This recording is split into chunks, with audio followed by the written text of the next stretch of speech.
오늘 저는 설교를 시작하면서 여러분께 한 가지 질문을 드리면서 설교를 시작하고 싶습니다.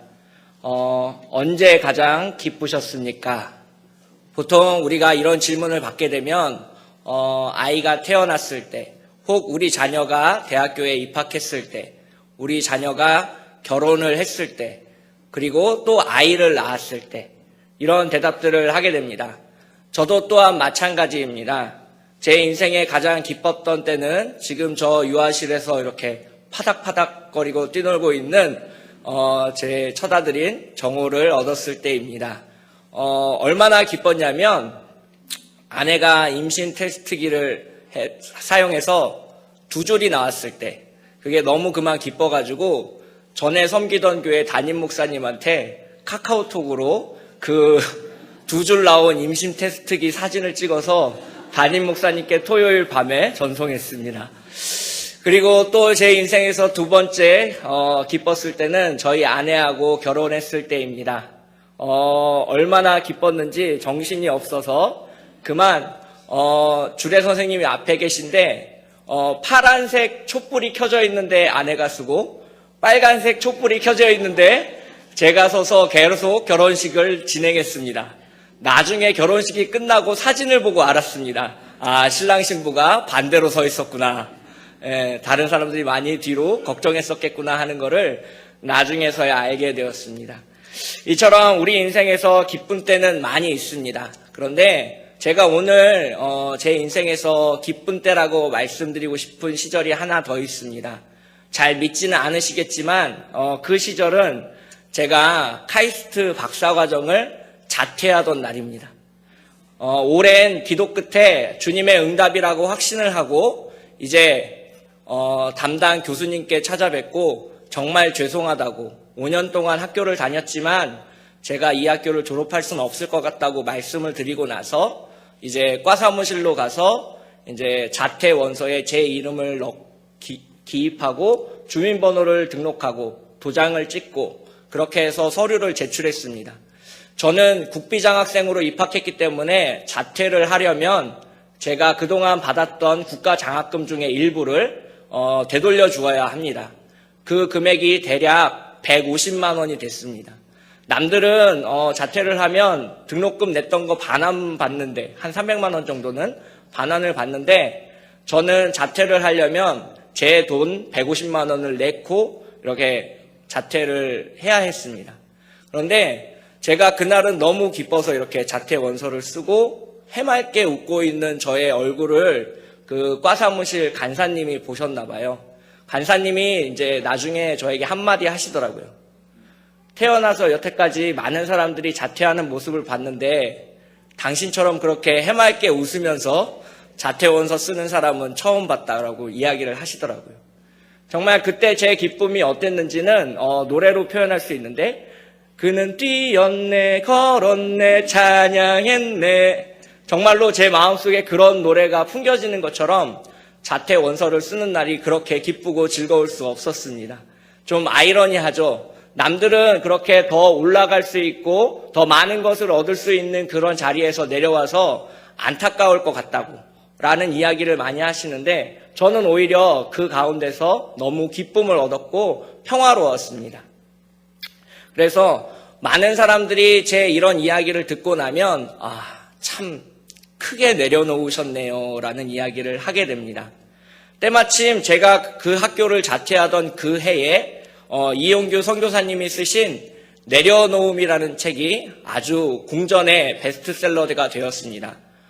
하버드에서 박사학위를 받고 몽골의 선교사로 파송하시는 본인의 어떤 삶의 여정들을 적어가신 그 책 속에서 많은 사람들이 감동을 받았고 또한 하나님의 은혜를 경험했습니다. 그래서 제 얘기를 들으시는 분들 중에 대부분은 그렇게 이용규 선교사님처럼 전도사님도 혹은 목사님도 내려놓으셨나 봐요 라는 이야기를 많이 하게 됩니다.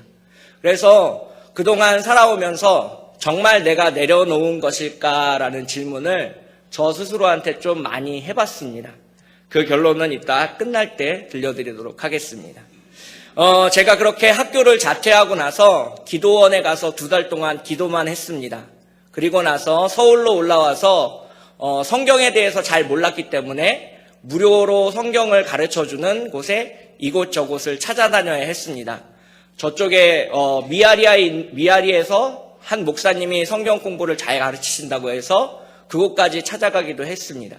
그런데 그곳에서 가르쳐준 성경의 내용은 기억나지 않는데 그때 함께 공부했던 전도사님이 저한테 해주신 얘기는 아직도 제 머릿속에 그리고 가슴 속에 남아 있습니다. 그 이야기 중에 한 가지는 그것입니다. 목회자가 되기 위해서는 3가지 준비가 되어 있어야 한다는 것입니다. 그래서 그 3가지가 뭡니까? 라고 질문을 드렸더니 바로 이 3가지였습니다. 첫 번째는 설교였고, 2번째는 이사할 준비가 되어 있어야 하며, 3번째가 제일 어려운데 순교할 준비가 되어 있어야 한다라고 이야기하셨습니다. 그 이야기를 듣고 집에 와서 나는 정말 이 3가지에 대해서 준비되어 있나 곰곰이 생각해 보았습니다. 저는 어릴 때부터 웅변대회에 나아가서 상도 많이 받았고, 대학교는 스피치 동아리라고 해서 웅변이나 3분 말하기 혹은 토론 같은 동아리를 통해서 제가 그 동아리 회장 출신이라 많은 훈련을 받았기 때문에 나름대로 설교는 어느 정도 찌르면 피는 나오겠지만 한마디 정도는 할 수 있겠다라는 생각을 했습니다. 그리고 더 자신 있는 건 이사 가는 문제였습니다. 저희 집은 어릴 때부터 가난했고 이사를 자주 다녔기 때문에 짐이 많지 않았습니다. 어떤 해에는 이사를 한 해 동안 4번 한 적도 있습니다. 정말 그 해에는 짐 싸고 푸는 게 지긋지긋할 정도였습니다. 그렇게 이사를 많이 해봤기 때문에 목회지를 이곳저곳으로 옮겨 다녀야 되는 이 어려운 삶이 그렇게 힘들지는 않을 것 같았습니다. 그런데 마지막 질문이 저한테 좀 도전이 됐습니다. 걸렸습니다. 순교, 주님을 위해서 죽는 삶. 그때 솔직한 심정을 말씀드리면 못할 것 같았습니다. 하나님 제발 요것만은 저 점프하게 해주세요라고 기도를 드리고 싶은 마음이었습니다. 그래서 한참 동안 고민하던 후에 제가 얻은 결론은 그거였습니다. 순교는 아무나 할 수 있는 게 아니다. 진현아, 너는 순교할 수 있는 믿음을 가지지 못했다. 너무 걱정하지 마라. 라는 그런 음성을 주님께 들은 것 같아서 조금 안심하고 살아갈 수 있었습니다. 그런데 얼마 지나지 않아서 그 이용규 선교사님이 책 한 권을 더 내셨습니다. 그 책의 제목은 더 내려놓음이었습니다. 그 책 머릿말에 이런 이야기가 있습니다. 자기가 내려놓음이라는 책을 쓰고 나서 많은 사람들이 자기가 쓴 책에 대해서 오해하고 있는 부분을 발견했다는 것입니다. 그것은 무엇이냐면 사람들이 지금 현재 그 자리에서 무언가를 내려놓고 결단하고 주님 앞에 나아가려고 하기보다는 더 많이 내려놓기 위해서 더 높은 곳에 올라가려는 인간의 심리가 그 책을 읽고 나서 많은 사람들에게 고백되어졌다는 그런 슬픈 사실 때문에 자기가 책을 한 권 더 내어놓을 수밖에 없었다는 이야기를 그 책 머릿말에 적어 놓으셨습니다. 우리는 이처럼 누군가의 이야기를 듣고 읽고 생각하지만 자신만의 생각으로 잘못 해석할 때도 있고 잘못 받아들이는 경우도 꽤 많습니다. 오늘 본문 속에 마태복음 23장에 나오는 이 바리새인들과 서기관들에 대한 비판 또한 우리가 쉽게 그렇게 오해할 수 있는 본문인 것 같습니다. 오늘 본문 23장 1절에 2절에 보시면 서기관들과 바리새인들이 모세의 자리에 앉았음을 예수님은 비판하고 계십니다. 자신 주위에 있는 제자들과 무리들을 향해서 쉽게 말하면 뒷담화를 하고 계시는 장면입니다. 단순한 뒷담화가 아니라 교훈적인 내용을 위해서 우리가 어떻게 살아가야 되는지를 이야기하기 위해서 할 수 없이 서기관들과 바리새인들의 예를 들어서 예수님께서 설명하고 계시는 장면입니다. 그래서 오늘 본문 속에는 엄청난 이야기가 많이 있습니다. 화 있을진저라고 되어 있는 부분이 무려 7부분이나 적혀져 있는 상당히 읽기 불편한 본문 중에 하나입니다. 오늘 마태복음 23장 앞을 보시면 마태복음 21장에서 예루살렘 성전에 입성하신 예수님은 말다툼을 많이 하십니다. 바리새인들과 서기관들과 제사장들과 끊임없이 논쟁을 하셔야 했습니다. 그 논쟁의 첫 번째는 네가 어떤 권세로 이렇게 하나님의 말씀을 대언하고냐 하는 그런 권세 논쟁입니다. 두 번째는 가이사에게 세를 바치는 것이 옳으니까 그렇지 아니하는 것이 옳으니까라고 질문하는 세금 논쟁입니다. 또 다음번 논쟁은 사두개인들이 찾아와서 예수님과 부활로 논쟁을 벌였습니다. 그 다음번에는 가장 큰 계명은 무엇입니까? 라고 또 예수님을 시험하는 사람들이 나타났습니다. 마지막으로는 그리스도께서는 다윗의 자손으로 오시는데 너는 정말 다윗의 자손이냐고 질문받는 예수님의 모습이 22장까지 나오는 장면입니다. 오늘 본문을 읽으면서 정말 내가 예수님이었다면 지긋지긋했겠다라는 생각을 해보았습니다. 이 사람들 정말 지긋지긋하게 물고 뜯어지고 예수님을 못 잡아먹어서 안달이구나 하는 마음을 느낄 수 있었습니다. 내가 예수님이라면 정말 하늘에서 번개가 내려서 그 바리새인들의 머리에 이렇게 꽝 한 방 내려주고 싶은 마음이 간절했다는 말씀을 드리고 싶습니다. 그런데 예수님은 그 바리새인들이 떠나고 나서 서기관들이 떠나고 나서 제자들에게 향하여 조용히 나지막히 얘기하십니다.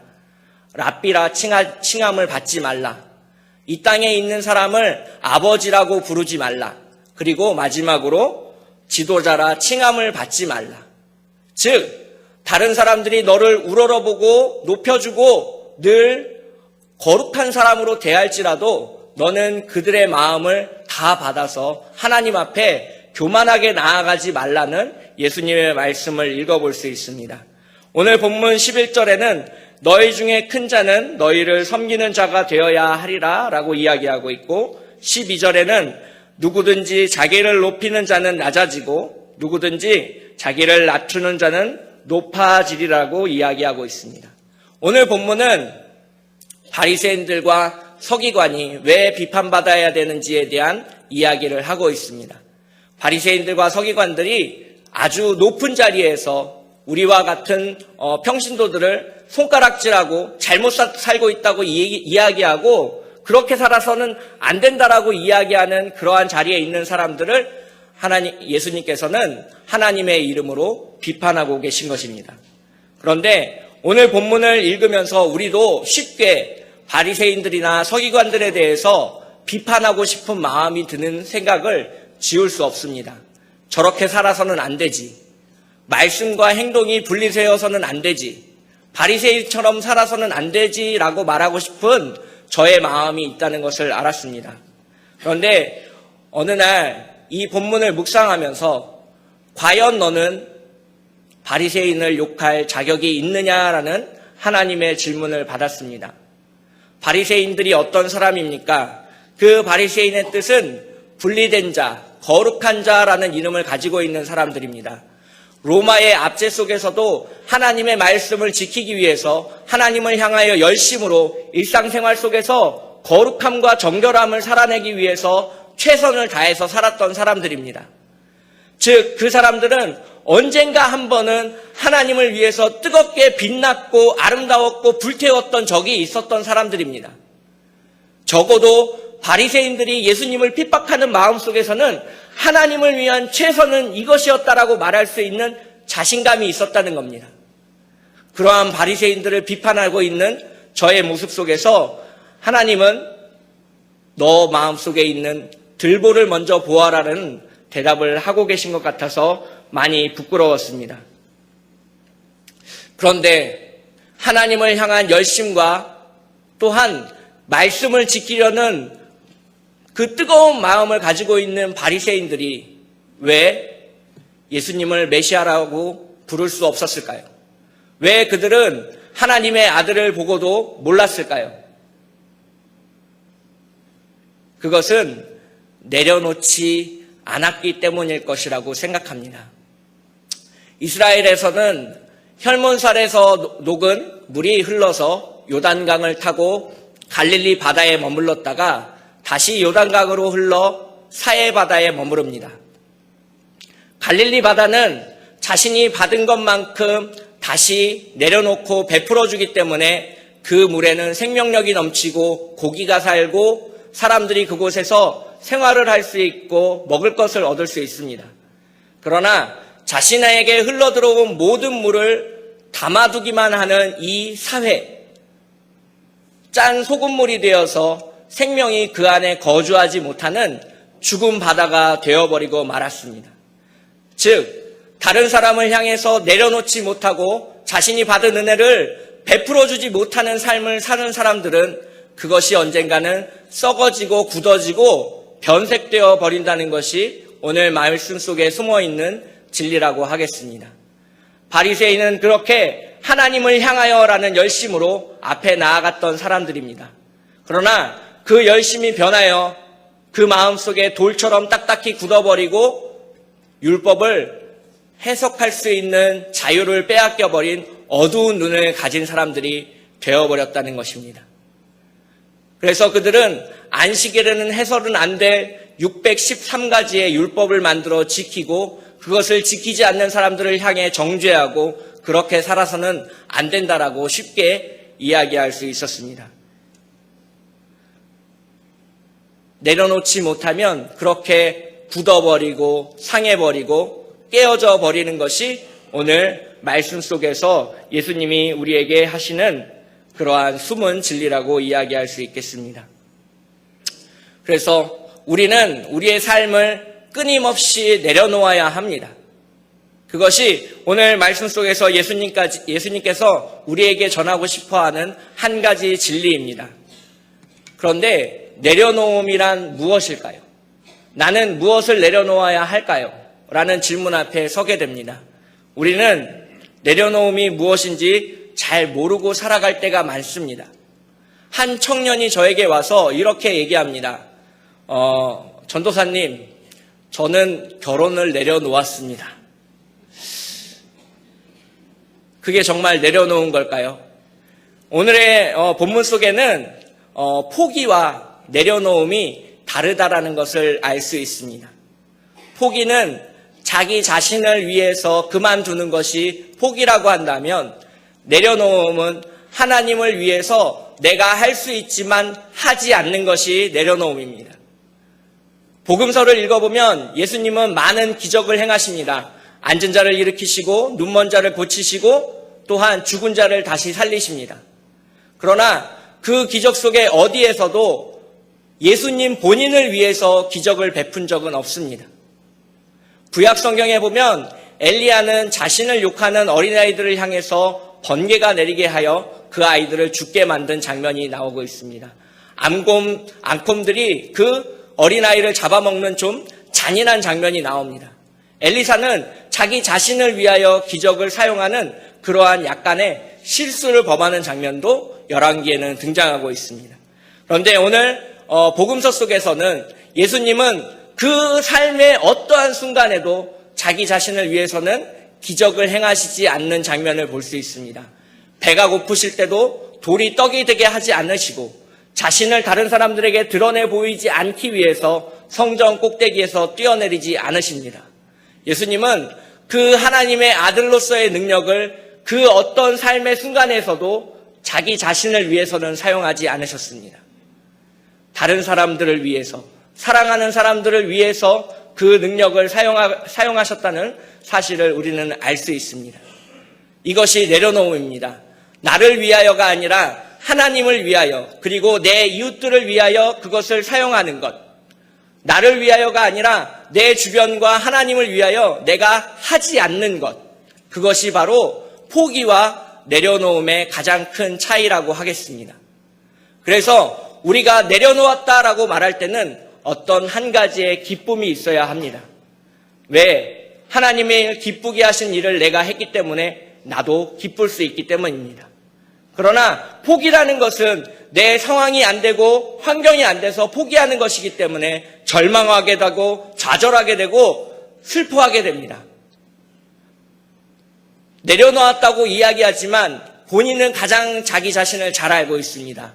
그것이 정말 포기인지 혹은 내려놓음인지 우리는 분별할 수 있습니다. 예수님께서 말하시는 그 내려놓음은 하나님을 기쁘게 하기 위해서 우리가 할 수 있지만 하지 않는 것이 바로 내려놓음이라고 이야기할 수 있겠습니다. 그 이용규 선교사님이 좋은 직장에 들어가고 많은 돈을 벌 수 있고 더 큰 일을 할 수 있었지만 하지 않은 것, 그런 것들이 바로 내려놓음이라고 할 수 있겠습니다. 그리고 우리는 내려놓음이라고 생각할 때 내가 가진 무언가를 내려놓아야 할 것 같은 부담감이 있습니다. 왠지 내 통장을 깨서 하나님 앞에 드려야 될 것 같은 거룩한 부담감과 불편함이 우리 마음속에 있습니다. 그러나 하나님이 원하시는 내려놓음의 가장 큰 출발점은 여러분 자신입니다. 하나님은 여러분을 기뻐하십니다. 하나님은 여러분을 사랑하시기 때문에 하나님은 여러분들이 지금 이 자리, 이곳에 앉아 있는 것만으로도 충분히 기뻐하실 수 있는 분입니다.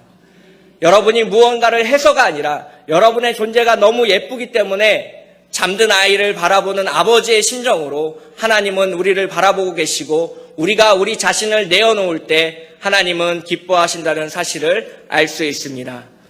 로마서 12장 1절에 보면 이렇게 나와 있습니다. 그러므로 형제들아 내가 하나님의 모든 자비하심으로 너희를 권하노니 너희 몸을 하나님이 기뻐하시는 거룩한 산 제사로 드리라. 이는 너희의 드릴 영적 예배니라.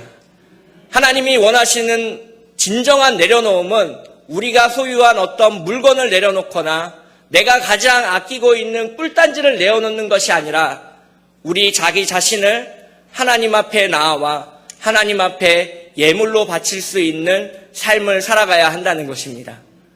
하나님이 원하시는 내려놓음, 예수님이 우리에게 요구하시는 내려놓음은 그렇게 무거운 것일 뿐더러 우리의 모든 것을 원하시는 내려놓음입니다. 아무나 할 수 있는 내려놓음이 아닙니다. 제자들 중에서도 몇몇 사람들만 감당할 수 있었던 그런 내려놓음입니다. 그러나 우리는 알고 있습니다. 우리도 해야 하고 우리 중에 누군가는 그 내려놓음의 무게를 감당해야 한다는 사실을 알고 있습니다. 하나님이 원하시는 그 내려놓음의 끝 어디일까요? 많은 사람들이 교회 일을 하다 힘들면 이런 얘기를 합니다. 내가 이런 것까지 해야 되나? 저도 중고등부 시절에 경험했습니다. 정말 주님의 일이라고 하는데 왠지 아닌 것 같고 내가 이런 일까지 해야 되나라는 생각을 갖게 하는 일들이 교회 안에는 많이 있습니다. 왜 꼭 나만 해야 되는 것 같고 다른 사람들은 편하게 신앙생활하는 것 같은 불편함이 그 내려놓음이란 단어 속엔 있습니다. 어디까지 내려놓아야 할까요? 오늘 말씀 속에서 그 비밀을 찾을 수 있습니다. 에스겔 21장 24절에 보시면 이렇게 나와 있습니다. 24절부터 26절까지 제가 읽어보겠습니다. 그러므로 나 주 여호와가 말하노라. 너희의 악이 기억을 일으키며 너희의 건과가 드러나며 너희 모든 행위의 죄가 드러났도다. 너희가 기억된 바 되었은즉 그 손에 잡히리라. 너 극악하여 중상을 당할 이스라엘의 왕아, 내 날이 이르렀으니 곧 죄악의 끝되니라. 나 주 여호와가 말하노라. 관을 제하며 면류관을 벗길지라. 그대로 두지 못하리니 낮은 자를 높이고 높은 자는 낮출 것이니라. 에스겔 21장 24절부터 26절까지의 말씀입니다. 즉, 이 낮아짐의 단계라는 것은 왕으로 있는 사람의 왕관을 벗기고 그 사람의 왕복을 벗기고 맨몸으로 포로로 끌려가고 있는 그 상황. 예수님이 우리에게 이야기하시는 낮아짐 이 단계는 다른 사람들의 앞에서 겸손한 말을 하고 다른 사람에게 내가 가진 소유를 내어주는 그런 정도의 겸손함이 아니라 나의 모든 의복을 벗어제끼고 내가 가지고 있던 모든 명예를 내려놓고 내가 가진 모든 재산을 다른 사람들에게 빼앗기고 그리고 나서 알몸으로 적장 앞에 서는 왕의 비굴함과 같습니다. 예수님이 경험하셨던 그 낮아짐의 최고치, 이 지상 발끝의 최고치는 하나님의 아들로 오신 그분이 빌라도 앞에 신문을 당하고 많은 사람들에게 희롱을 당하고 벌거벗겨져 저 십자가 위에 부끄럽게 죽어가는 그 자리가 낮아짐의 최하의 단계입니다. 아무나 갈 수 없는 길이고 아무나 견딜 수 있는 무게가 아닙니다. 십자가의 삶은 하나님이 우리에게 원하시는 그 낮아짐이라는 단계는 우리가 생각할 수 있는 단계를 이미 초월했습니다. 아무도 예수님만큼 낮아질 수 없습니다. 아무도 예수님을 건너뛰어서 예수님 내가 이만큼 했으니 나를 높여주십시오라고 이야기할 수 있는 사람이 이 세상에는 한 사람도 없습니다. 예수님께서 당하신 그 굴욕과 치욕과 낮아짐과 그 마음, 그 억울함, 그리고 예수님께서 경험하셨던 정말 내가 이 짓거리까지 해서 이 아이들을 구원해야 하는가라고 생각하시는 그 마음, 인간인 우리는 감당할 수도 없고 생각할 수도 없는 그런 마음입니다. 하나님이 우리를 진정으로 사랑하셨기에 보여줄 수 있는 낮아짐이고 예수님께서 우리를 정말 아끼지 않고 모든 것을 줄 수 있는 마음을 가졌기에 갈 수 있는 낮아짐의 자리입니다.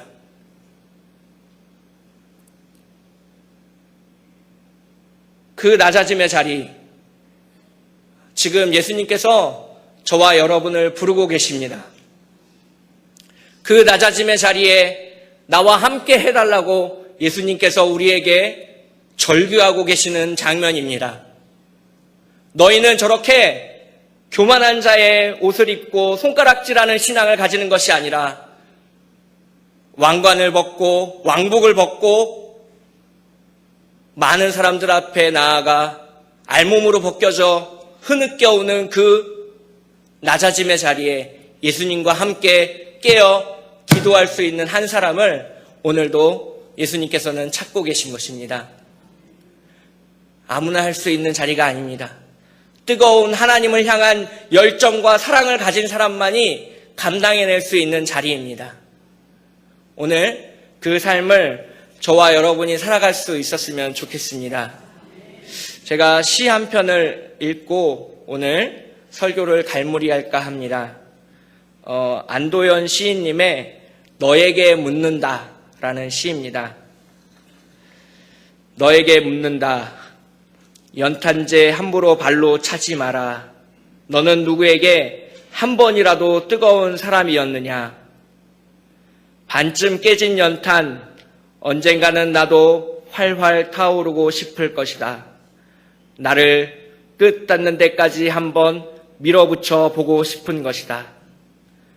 타고 왔던 트럭에 실려 다시 돌아가면 연탄, 처음으로 붙여진 나의 이름도 으깨어져 나의 존재도 까마득히 뭉개질 터이니 죽어도 여기서 찬란한 끝장을 한번 보고 싶은 것이다. 나를 기다리고 있는 뜨거운 밑불 위에 지금은 인정머리도 없는 차가운 갈라진 내 몸을 얹고 아래쪽부터 불이 건너와 옮겨붙기를, 시간의 바통을 내가 넘겨받는 순간이 오기를, 그리하여 서서히 온몸이 벌겋게 달아오르기를 나도 느껴보고 싶은 것이다. 나도 보고 싶은 것이다. 모두들 잠든 깊은 밤에 눈에 빨갛게 불을 켜고 구들장 속이 얼마나 침침하니 손을 뻗어보고 싶은 것이다. 나로 하여 푸근함 잠자는 처녀의 등허리를 밤새도록 슬금슬금 만져도 보고 싶은 것이다.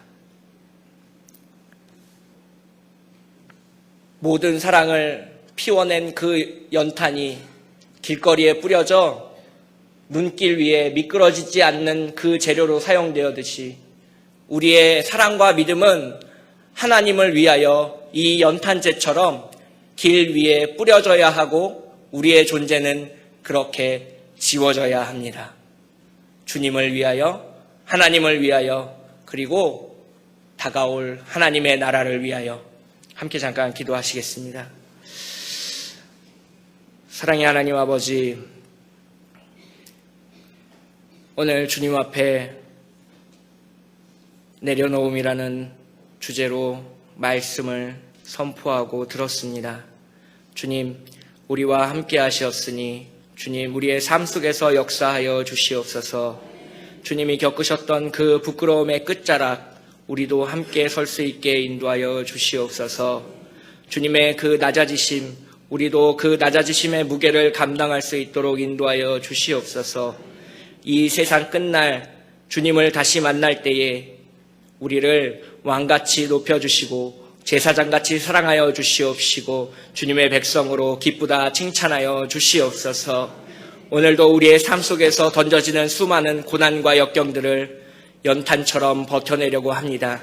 주님, 우리가 주님을 향하여 다시 뜨거워질 수 있도록 우리 마음에 불을 지펴 주시옵시고 하나님을 향한 사랑이 넘치도록 깨우쳐 주시옵소서. 우리 마음속에 주님을 향한 거룩한 사랑이 촛불처럼 불타오르게 하여 주시옵시고 파도처럼 넘치게 인도하여 주시옵시고 주님의 그 사랑으로 오늘도 우리는 기쁘다라고 말할 수 있는 참된 그리스도인이 될 수 있도록 인도하여 주시옵소서. 거룩하고 아름다우신 예수님의 이름으로 기도합니다. 아멘.